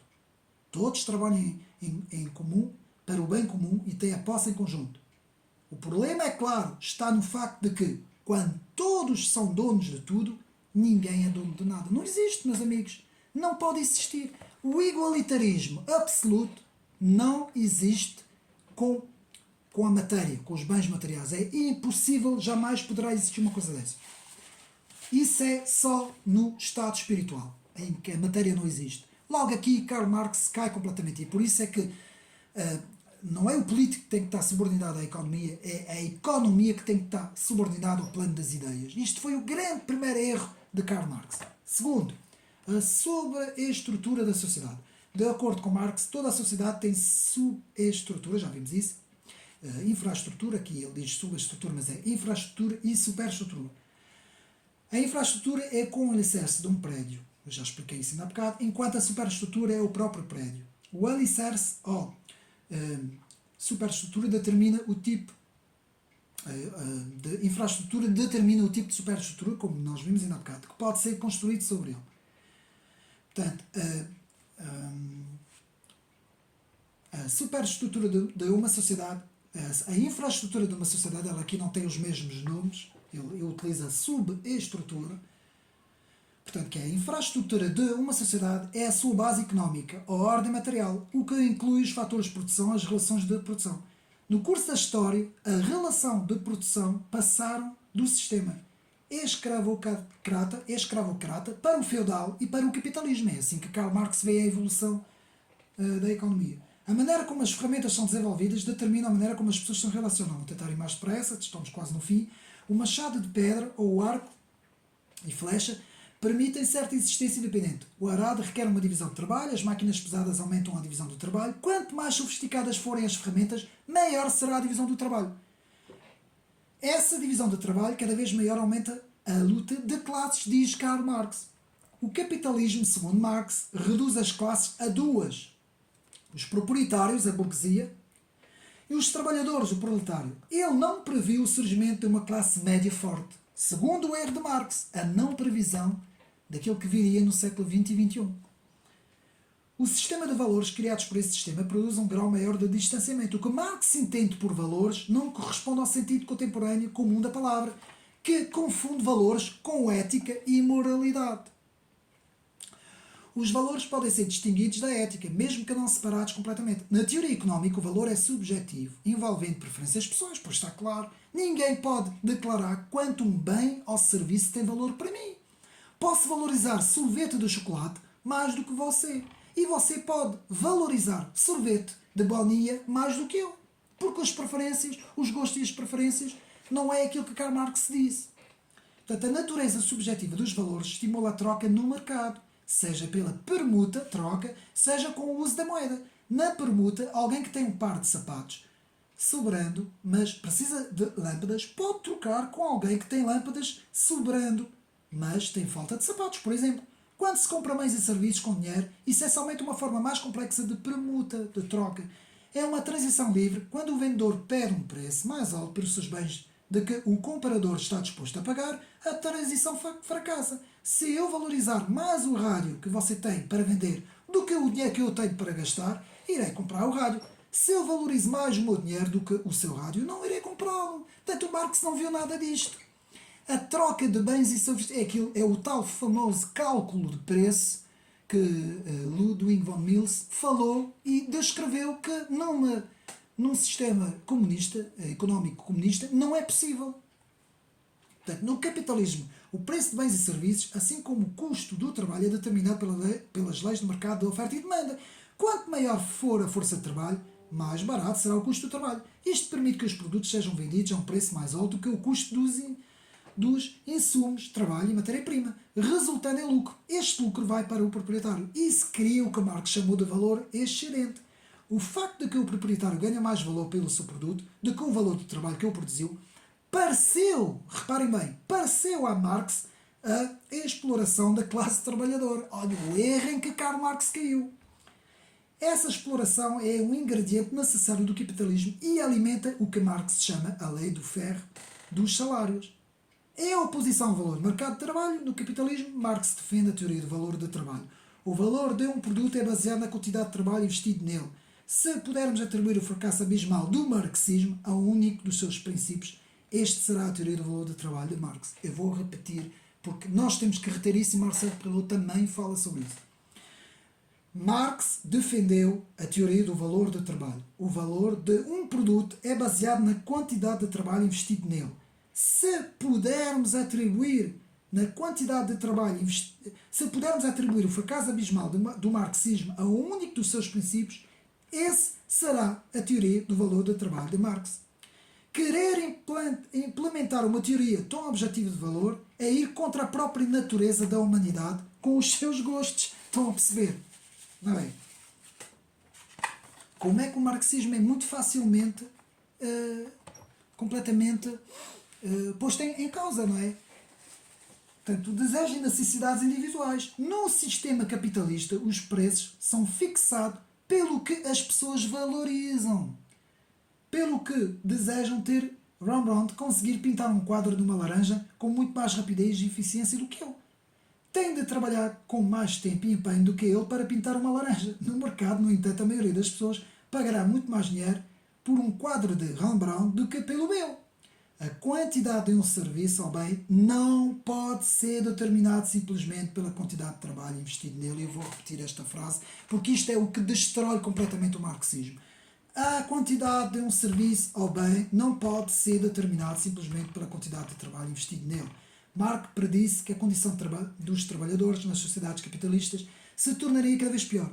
Os pobres ficariam mais pobres, enquanto os ricos ficariam mais ricos, até que as massas se revoltassem e tomassem posse dos meios de produção. Este foi o maior erro de Marx. Ele pressupôs que o rico pode ficar mais rico apenas às custas do pobre, o que é um mito, é mentira, é uma falácia. O ganho de um tinha de significar a perda do outro, é lógico. Isso pode ser verdade em um jogo de póquer, mas no mundo real dos negócios não é. Com o crescimento da produção pelo uso da ferramenta, pelo uso de ferramentas melhores, o custo unitário dos bens diminuiu pela lei da oferta e da procura. Só a lei da oferta e da procura destrói o marxismo, meus amigos. Isso torna mais fácil para as pessoas receber bens e serviços e eleva o padrão de vida dos pobres. Pois está claro. Qualquer sociedade capitalista eleva o padrão de vida dos pobres. Qualquer sociedade socialista abaixa o padrão de vida dos pobres. Nenhum outro sistema económico tem sido eficiente como o capitalismo para elevar o padrão de vida humano. Eu vou repetir. Nenhum outro sistema económico tem sido tão eficiente como o capitalismo para elevar o padrão de vida humano. Portanto, vamos ver se ainda dá para ler o resto. Então agora vamos ver a superestrutura da sociedade. Marx afirma que a forma e o estilo da superestrutura de uma sociedade são determinadas pela infraestrutura económica sobre a qual foi construída. Lá está, ou é construída numa sociedade, numa infraestrutura capitalista, ou é construída numa infraestrutura, por exemplo, comunista, não é? Essa superestrutura inclui a ideologia da sociedade em áreas como a religião, nós já vimos isso, mas eu vou ler outra vez, em áreas como a religião, moralidade, direito, igrejas, cultura, arte, por aí fora. O pensamento de uma sociedade, portanto, flui da sua base materialista, que é a infraestrutura segundo Marx. Nem a razão nem a teologia moldam as sociedades. É a plataforma económica da sociedade que molda a razão ou a teologia, que é a infraestrutura. No campo do direito, por exemplo, Marx afirma que o direito é estabelecido não sobre um fundamento religioso, filosófico e natural, mas sobre os interesses assentados das classes dominantes. No capitalismo, a lei serve para defender os interesses da burguesia, diz Marx. Por um lado, Marx pode ser visto como um profeta da nossa aceitação de grupos de lobistas que trabalham abertamente para uma legislação que favoreça os seus interesses. Por outro lado, ele não conseguiu prever que uma maioria proletária poderia atingir a burguesia minoritária com um imposto de renda progressivo. Marx viu que a economia pode ser facilmente politizada por leis que tendem a refletir os interesses impostos por alguns grupos, em vez de orientar-se por um conceito abstrato da justiça. Ou seja, dentro do marxismo, a igualdade é mais importante que a equidade. Vejam bem, vou repetir outra vez. Ou seja, dentro do marxismo, a igualdade é mais importante que a equidade. Na verdade, o marxismo pressupõe que a equidade é alcançada apenas pela igualdade. Esta parte, meus amigos vão ter que ter paciência, mas eu vou repetir. Na verdade, o marxismo pressupõe que a equidade é alcançada apenas pela igualdade. Meus amigos, aquela malta toda do PCP, aquela malta toda do Bloco de Esquerda, aquela malta toda desses partidos todos que há em Portugal de esquerda, ainda pensam todos assim. Eles estão convencidos que é assim. Na cabeça deles, vejam bem, que aquilo que eles foram doutrinados, não é? Nos estudos que fizeram, eles pensam que é assim. Então o que é que isso quer dizer? Isto quer dizer, ou isto significa, que o preguiçoso merece ou tem direito a uma parte do bolo igual a de quem se esforça e trabalha. Isso expressa o princípio de cada um segundo a sua capacidade, a cada um segundo a sua necessidade. Não admira que o comunismo e o socialismo prega o assistencialismo social. É mais importante ter mais de metade da população assistida do que ter mais de metade da população a trabalhar. Depois é o que acontece numa sociedade socialista. Agora, vocês veem isto na comunicação social? Vocês veem alguém a falar sobre isso na comunicação social? Claro que não veem. Porquê? Porque ela toda tem essa ideologia, que é a ideologia marxista, socialista, científica, não é? Eles saem das universidades assim, formatados, não é? Do mesmo modo, de acordo com Marx, a religião é o ópio do povo. Ou seja, é um narcótico usado pela classe dominante para manter o proletariado na linha. Ao escravo é prometida uma recompensa no céu, o bolo será repartido no céu, se ele se comportar bem aqui e ficar com os dedos longe do bolo da burguesia. Essa ideia encontrou eco em Vladimir Lenin, que vamos agora ver no seguimento do livro de Marcel Perelot. Ele disse que os comunistas têm por certo que não existe nenhum deles. Vou repetir, Vladimir Lenin. Isso é importante, porque quando eu vejo, e principalmente para o Brasil, quando eu vejo naquelas teologias da libertação e teologias, essas teologias todas, quando eu vejo o presidente do Brasil e toda essa gente lá, comunistas, não é? Porque eles são todos comunistas, dizerem que comunismo e religião é a mesma coisa, meus amigos, é mesmo para fazerem das pessoas burras mesmo. Então, o próprio Lenin disse que os comunistas têm por certo, Lenin, os comunistas têm por certo que Deus não existe.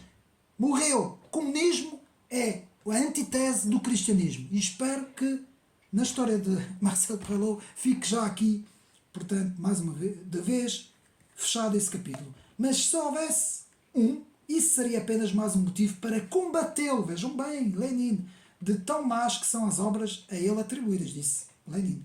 Para Marx e mais tarde Lenin, a Igreja não tem outro propósito do que servir de museu que abriga as relíquias da Idade Média. É assim que eles pensam.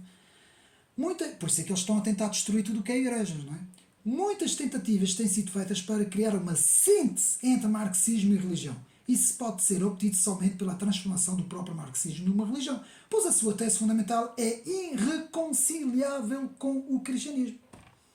Portanto, a escatologia de Marx, a chamada escatologia de Marx, baseada na sua visão dialética da história, prediz a seguinte reação em cadeia. Vou-vos ler. O capitalismo caminhará para uma situação de excesso de produção. Nunca se viu isso na história. Os salários serão reduzidos a alguns países. O poder de compra dos trabalhadores diminuirá. Será criado um excedente de bens. Uma guerra será começada para gastar esse excedente. Os efeitos da guerra causarão a autodestruição do sistema. Até agora nada disso aconteceu, meus amigos. E onde Marx predisse que o comunismo apareceria foi justamente nos países contrários àquilo que ele disse. Começa logo por aí.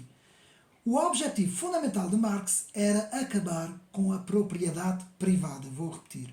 O objetivo fundamental de Karl Marx era acabar com a propriedade privada através da propriedade dos meios de produção pelo Estado. Isso criaria a ordem utópica de uma sociedade sem classe. Sonho este desfeito na antiga União Soviética e na China maoísta. Ou seja, aqui, na frase que acaba esta análise, o capitalismo é a antítese do comunismo. E a própria história o prova. E, meus amigos, porquê eu ter lido esta passagem? Porque aqui no livro de Marcel Prelot, quando chega a parte da análise do marxismo, o Marcel Prelot explica em termos históricos que o marxismo não conseguiu fazer uma previsão correta dos acontecimentos, nem conseguiu, em termos económicos, funcionar. Portanto, um país onde haja comunismo, o país não consegue, em termos económicos não consegue. E o próprio socialismo tem que se transformar num socialismo tributário, como aqui em Portugal, um género de um socialismo meio privado, meio público, não é? Para poder subsistir. E mesmo assim, com essas ideologias, como nós vemos em Portugal, nós temos a economia de Portugal de rastos. E há países na Europa, países mais à direita, países que funcionam com mais capitalismo e mais liberalismo, estão muito melhor do que Portugal. Muito mais à frente. E Portugal 10 do ranking, porque o sistema socialista e o sistema comunista já foi provado no mundo, não funciona, meus amigos. Então, vamos agora acabar o vídeo e vamos, portanto, ver aqui essas três repartições ou tripartições aqui de Marcel Prelot em socialismo sem Estado, que é o idealismo e o utópico, socialismo contra o Estado, que é principalmente o socialismo anarquista e o marxismo, e socialismo de Estado, que é aquilo que vimos do socialismo reformista, o parlamentar e, de certa forma, o tributário. Isso são as três grandes tripartições de Marcel Prelot. Então, vemos ainda que Marcel Prelot nos fala, agora voltando ao livro, nos fala sobre o socialismo no Estado, com Louis Blanc, nasceu em 1911, morreu em 1982, com a obra A Organização do Trabalho, escrita em 1948, Depois temos Philippe Boucher, que nasce em 1796, morre em 1865, com a obra Tratado de Política e das Ciências Sociais, foi importante também no socialismo de Estado. Depois temos Ferdinand Lassalle, importante esse Ferdinand Lassalle, com o revisionismo de Bernstein, teórico do Partido Alemão, que publica os postulados do socialismo, escrito em 1910. Depois temos Carlos Kautsky, que nasce em 1951 e morre em 1978, e que teoriza a passagem gradual do capitalismo para o socialismo. Então, depois chegamos também à parte final deste capítulo do livro de Marcel Prelot, em que vemos o Estado Revolucionário. Então, aí vamos ter de Lenin, 1917, que interpreta Marx, 1870-1924, com o seu livro Que Faire, O Que Fazer, Lenin, escrito em 1901, com a introdução do socialismo na Rússia, que já tinha sido introduzido por Plekhanov, não consigo dizer muito bem o russo, que nasceu em 1956 e morreu em 1918, e que vai levar o socialismo para a Rússia. Temos então, por Lenin, os estudos dos dois livros, do Capital e do Manifesto Comunista, por Karl Marx, estudado pelo próprio Lenin. Temos os comentários famosos, os livros, os tomos, que são vários tomos, comentários famosos de Lenin, juntamente com o seu livro O Que Fazer. E depois temos, logo a seguir, a ditadura stalinista, com as obras obrigatórias de Joseph Stalin, a biografia de Joseph Stalin, as obras literárias de Trotsky, que sabemos que teve que ser afastado, foi afastado por Stalin e depois foi morto no México, não é? E depois temos todo esse avanço stalinista do socialismo que vai até o final dos anos 80, não é? Depois da morte de Stalin vão aparecer ainda outros representantes do comunismo na Rússia. E depois temos o final do comunismo, praticamente no final dos anos 80, e depois temos ainda o avanço de alguns partidos comunistas na Europa, mas quase todos eles desapareceram, meus amigos. Isto estou a falar do comunismo científico, do socialismo científico, ou marxismo, com base no comunismo mais conservador, mais clássico, não é? Porque hoje, atenção, hoje temos a mesma, as novas ideologias que vamos ver no próximo capítulo. Portanto, no próximo capítulo vamos iniciar, digamos assim, os chamados o neossocialismo, porque é assim que Marcel Prelot vai falar, ou seja, o pós-socialismo. O que é que vai surgir no pós-socialismo? Começam a aparecer, portanto, vai aparecer a escola de Frankfurt, vai aparecer as ideias de Antonio Gramsci, o italiano, não é? Que vai desenvolver umas ideias. Vão aparecer os teóricos da French Theory, os filósofos da segunda metade do século XX, os filósofos franceses, que vão aparecer e que vão ser chamados dos pós-estruturalismos, vamos ver isso tudo, e que vão continuar, portanto, algumas ideias dos socialismos, das várias famílias socialistas que vimos. Vamos ver isso tudo no próximo capítulo e depois iremos continuar até o início do século XXI, em que vamos ver várias novas correntes, ainda vamos ver o personalismo cristão, ainda vamos ver, portanto, a tecnocracia, ou seja, a ideologia tecnocrata. Vamos estudar muito bem isso tudo. Vamos ver o fim das ideologias, é assim que Marcel Prelot denomina os últimos capítulos, e vamos estudar como chegamos ao século XXI, em termos de ciência política, ou seja, dentro da história das ideias políticas, e daqui baseado no livro História das Ideias Políticas, volume 2, de Marcel Prelot. Espero que tenha mais ou menos ficado a ideia principal do que é o socialismo, que são várias famílias, houve uma grande evolução no socialismo, apenas para resumir, e que é, portanto, uma corrente de pensamento político complexa, como vimos, por exemplo, o socialismo científico, o marxismo, tem muito pouco a ver com outros socialismos. Houve muitas evoluções, transformações ao longo da história, nós podemos ver, não é? Para prefazer pelo menos 10 famílias, e hoje vemos essa nova esquerda, esse novo socialismo meia-bomba, como eu digo, que se pode encontrar nas instâncias internacionais, esse socialismo globalista, que eu chamo socialismo globalista, que também tem outras correntes de pensamento, também tem muito de neoliberalismo também, em termos económicos, e tem todos os traços das novas esquerdas, dos novos neomarxismos, vamos ver isso tudo no próximo vídeo. Todas essas coisas nós vamos estudar.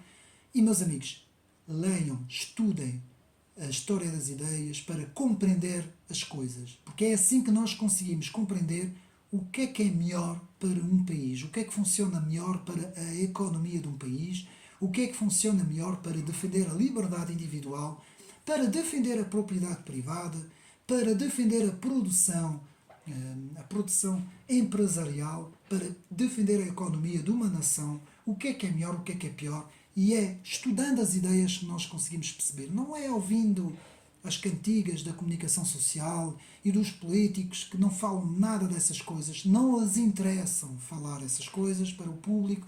Quanto mais se mantiver o público ignorante e quanto mais se distrair o público, mais então se consegue manipular o público, não é? Digamos assim. E é por isso é que é importante a história das ideias, não apenas para os académicos, para os estudiosos, para os professores, para aqueles que investigam, para os investigadores, não apenas para essa classe de investigadores e de intelectuais, mas também para o público em geral, meus amigos. Espero que mais uma vez tenham gostado de mais este vídeo número 5 sobre as ideias sociais e o socialismo.